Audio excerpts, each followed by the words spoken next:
Syafira menarik napas. Bukan ingin marah, tapi untuk menahan tawa. Gengsi sekali dia tertawa di depan Reza. "Mari masuk," ucap Syafira dengan nada yang agak ketus. Jangan sebut Reza jika dia tersinggung. Reza tetap cuek bebek. Dengan pedenya Reza masuk ke dalam rumah Syafira. "Silakan duduk dulu, akan aku buatkan makanan."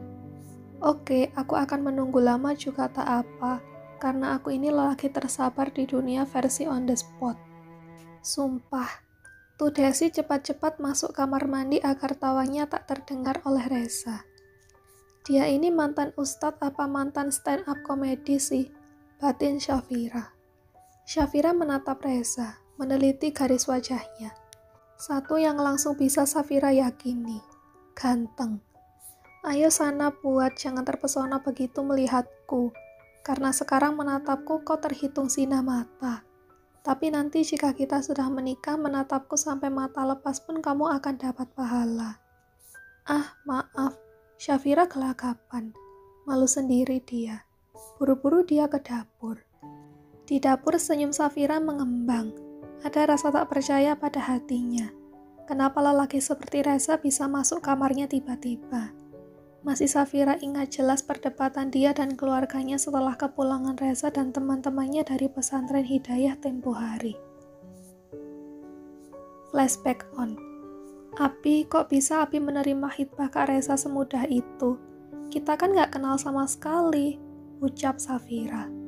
Abi percaya pada takdir Allah, dan Abi melihat kebaikan dan kejujuran di wajah Nak Reza. Tapi Abi, tetap saja Syafira belum mengenalnya. "Tak perlu mengenalnya. Nanti setelah menikah kau bisa mengenalnya lebih baik." "Abimu benar, Nak. Penampilan tak mewakili kepribadian orang. Nyatanya Ustadz Yogi yang kita kenal baik dengan ilmu agama tinggi selama ini tak bisa menerimamu untuk jadi istrinya hanya karena ketidaksengajaan kejadian ini," sambung Umi Fatimah. Tapi jujur, Ahmad lebih menyukai Reza daripada Ustadz Yogi. Reza itu hatinya lebih bersih. Dia langsung berani bertanggung jawab walaupun tak kenal sama sekali dengan Syafira. Bahkan dia tak menanyakan apapun tentang Syafira. Hitbah begitu saja. Tidak seperti Ustadz Yogi yang rentetan pertanyaannya sepanjang rel kereta api dulu saat mau hitbah Syafira. "Kesel aku." "Begini Syafira," ucap Kiai Akbar dengan kelembutan luar biasa. Dia mengerti jika Syafira masih terkejut dengan semua ini. "Ini sudah takdir Allah. 2 bulan lamanya kau tak pulang karena kesibukanmu kuliah. Baru lepas Isya kemarin kau tiba di sini karena dijemput oleh Ahmad. Kau tahu kan, belum sampai 15 menit kau meninggalkan obrolan bersama kami. Kau bilang gerah dan kau pamit masuk ke kamarmu. Lalu apa yang kau lakukan di kamarmu?" Syafira berpikir sambil menunduk. "Saat masuk kamar, aku langsung membuka jendela sedikit agar tak pengap. Lalu masuk kamar mandi. Nah, itu dia. Takdir yang Allah gariskan untuk kalian berdua. Jendela kamarmu terkunci terus selama 2 bulan ini. Dan jendela kamar nenekmu baru terkunci hari ini. Karena baru sore tadi dia pergi ke rumah bibimu. Ya Allah, benar-benar takdir yang indah ya," ucap Umi Fatimah. "Tapi dia duda, Abi. Apa salahnya dengan duda? Aisyah istri Rasulullah juga menikah saat Rasulullah sudah menjadi duda. Bersyukur saja, Dek, ini takdir terbaikmu. Udah dapat bule, ganteng dan hatinya baik. Apalagi dia anak angkat Kiai Hasan. Tak mungkin anak angkat Kiai Hasan tak soleh." Semalaman itu Syafira hanya berpikir, mungkin benar apa yang dikatakan keluarganya. Flashback off. Cie-cie senyum-senyum sendiri, ledek Desi yang sudah keluar dari kamar mandi. "Apaan sih? Senangnya diapelin calon suami. Berlebihan. Kalau tak suka, kenapa langsung dibuatkan makanan? Tak rela kan lihat calon suami kelaparan. Jikalaupun yang datang adalah laki tua, insya Allah tetap aku buatkan kok makanan jika minta makan. Ternyata kalian berdua memang jodoh ya. Maksudnya, sama-sama pintar ngeles," ucap Desi dengan tawa lalu mencuci piring. Syafira terdiam. Jujur, memang dia berbohong. Ada rasa tak nyaman membiarkan Reza kelaparan. Reza tersenyum melihat Safira menyibakkan gorden pemisah antara ruang depan dan tengah. Bau yang sangat dikenali Reza tercium langsung menggelitik perutnya. "Silahkan," ucap Safira sambil meletakkan nampan ke atas meja yang berisi makanan dan minuman. "Alhamdulillah, rupanya kau masih ingat dengan makanan kesukaanku," ucap Reza setelah mengaduk mie kuah dengan 2 telur dan potongan cabai rawit. Kebetulan ada atau sengaja kau beli karena ingat aku.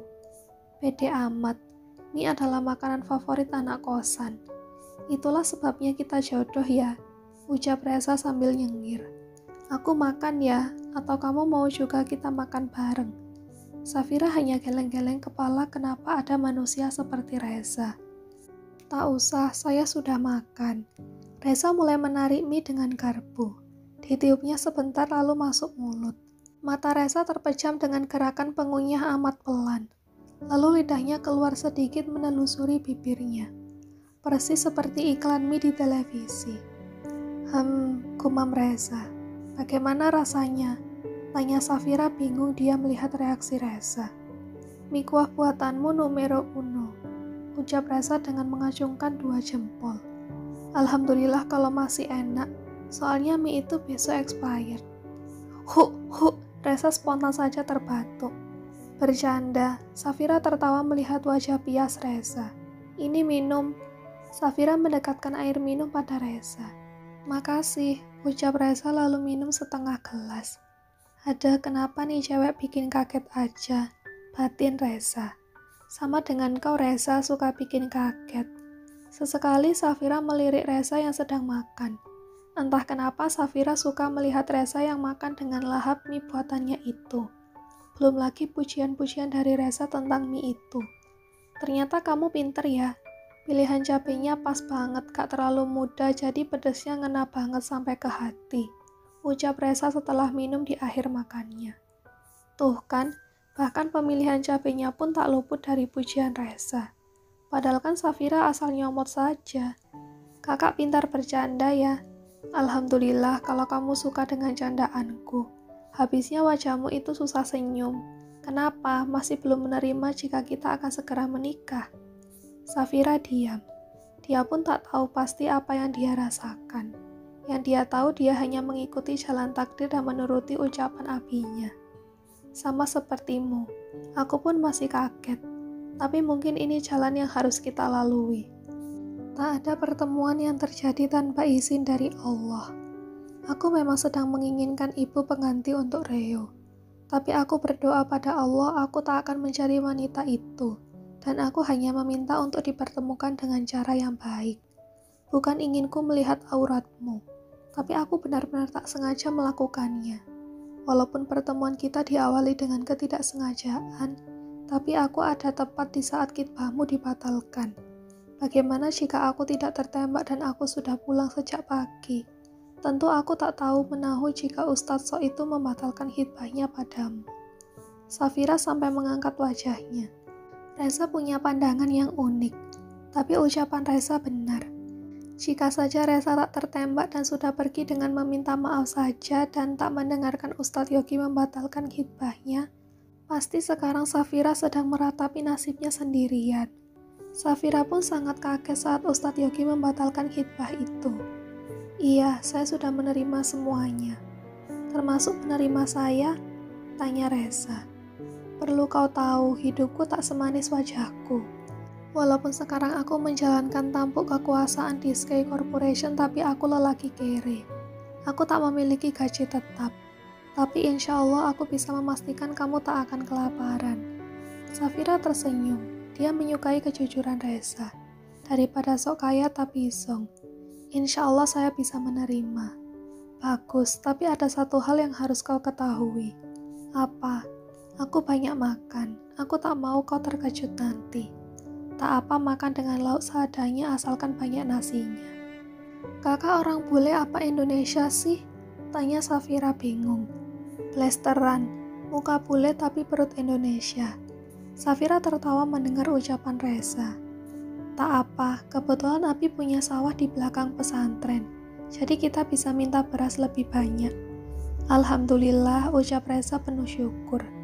Apalagi yang tak Reza syukuri punya calon istri cantik, soleha, dan bisa menerima dia apa adanya. Serta calon mertua yang bijaksana dan punya sawah. Tak ada nikmat yang bisa Reza dustakan dalam hidupnya. Ustadz Ahmad yang baru datang mengerutkan alis melihat barang-barang Safira ada di teras rumahnya. Sapu, sekop, alat pel, bahkan sendok, piring, dan gelas pun ada. Assalamualaikum, ucap Ustadz Ahmad saat masuk ke dalam rumah. Waalaikumsalam, jawab Reza dan Safira. Dek, barang-barang kamu kok ada di teras semua? Ucap Ustadz Ahmad. Safira langsung melirik Reza yang hanya garuk-garuk kepala. Safira langsung sadar jika tadi Reza hanya berbohong berkata dia mengontrak rumah di depan rumahnya. Tadi ada acara pembersihan lingkungan. Setelahnya kami makan bersama. Safira lupa bawa masuk lagi. Jawab Safira sambil beranjak keluar untuk mengangkut perabotannya. Ustadz Ahmad duduk di depan Reza. Sudah lama menunggu. Lumayan, sampai habis semangkuk mie. Reza nyengir. Tadi aku buru-buru ke sini takut kakak menunggu sampai tak sarapan dulu. Safira terdiam. Dia pikir Reza datang sengaja menemuinya. Ternyata sudah janjian dengan kakaknya. Maaf, tadi saat isi bensin aku bertemu dengan guruku dulu. Jadi ngobrol sebentar. Tak apa, aku bisa sabar. Safira dan Desi ikut mencuri dengar obrolan Ustadz Ahmad dan Reza. Walaupun Safira tak biasa menguping, tapi kali ini mereka benar-benar kepo. Fix, Reza dan Safira jodoh. Begini, maaf sebelumnya tanpa sepengetahuanmu aku dan Abi menemui Kiai Hasan. Reza terdiam.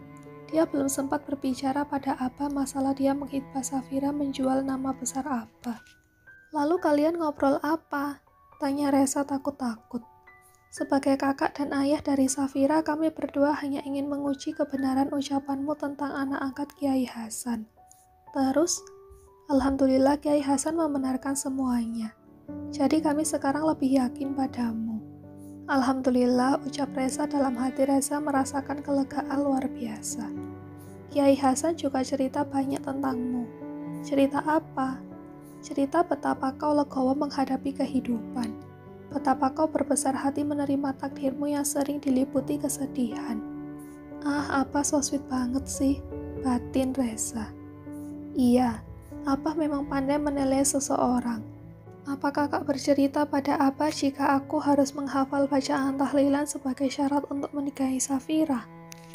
Tentu, apa pendapat Abah? Dia berkata waktu 2 bulan itu terlalu lama buat Reza. Dia yakin dalam 2 minggu juga kau pasti hafal. Hah? Spontan Reza kaget. Itu di luar kendali Reza. Jadi dia mengusulkan pernikahan kalian berdua dilaksanakan minggu depan sebelum dia berangkat umroh. Karena dia ingin menjadi saksi pernikahan anak angkat tersayangnya Reza Davin. Kami keluarga besar Safira setuju dengan usul Kiai Hasan. Dan pernikahan kalian akan dipercepat minggu depan. Alhamdulillah, batin Safira. Ya Allah, sepertinya Abah memberiku serangan balik padaku. Hafal separuhnya saja belum malah dimajuin. Batin Reza. Dan ada satu hal lagi. Apa? Tanya Reza dengan hati yang sudah siap untuk menerima serangan terdahsyat Abah. Kata Kiai Hasan, kau pintar ceramah agama. Jadi Abi meminta setelah kalian ijab qabul kau berceramah di depan para tamu undangan dan semua santri pesantren Hidayah. Tuh kan, Abah sama seperti Juna, suka bikin gemes. Pembalasannya manis banget. Bacaan tahlilan saja belum hafal ditambah harus hafalkan ceramah agama pula. Sungguh Reza bingung ingin terharu atau nangis guling-guling. Bagaimana? Sanggup Reza? Dengan menjunjung tinggi harga diri sebagai lelaki soleh, Reza menarik napas panjang. Insya Allah sanggup.